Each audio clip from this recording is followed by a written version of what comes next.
क्या आपका बच्चा भी हर वक्त नई चीज मांगता रहता है? तो रुकें, बच्चा लालची नहीं है, आपने उसे नहीं सुनना नहीं सिखाया। हम क्या करते हैं कि बच्चा कोई चीज मांगे फौरन ले देते हैं, बच्चा जिद करे और ले देते हैं, बच्चा फिर भी रोए तो फिर हम सोचते हैं कि बच्चा बहुत जिद्दी है।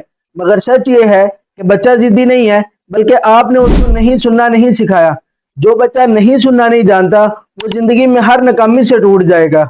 जो बच्चा आज हर चीज फौरी मांगता है, कल वो सब्र नहीं कर पाएगा, मेहनत नहीं कर पाएगा, इंतजार नहीं कर पाएगा। और अगर जिंदगी में उसे कोई चीज ना मिली तो वो टूट जाएगा। चीजें दिलाना आसान है, मगर शुक्र सिखाना असल परवरिश है। नबी सल्लल्लाहु अलैहि वसल्लम ने फरमाया कि दुनिया के मामले में अपने से नीचे वाले को देखो, अपने से ऊपर वाले को मत देखो। इस तरह तुम अल्लाह ताला की नेमतों को हकीर नहीं समझोगे। बच्चे को शुक्र जुबान से नहीं, अमली तौर पर सिखाएं। माहिरीन कहते हैं कि जो बच्चे इंतजार करना सीखते हैं वो बच्चे बड़े होकर ज्यादा कामयाब होते हैं। क्यों? क्योंकि सब्र एक ताकत है जो बचपन में सिखाई जाती है, बड़े होकर नहीं। अगर आपका बच्चा भी रोजाना नई चीज मांगता है तो ये 3 तरीके आजमाएं। नंबर 1, फौरी इकरार या इनकार मत करें, बल्कि बच्चे से कहें कि वाह कितनी अच्छी चीज है, चलो इसको विश लिस्ट में लिख लेते हैं, ईद पर ले लेंगे। अक्सर बच्चे अगले दिन भूल जाते हैं।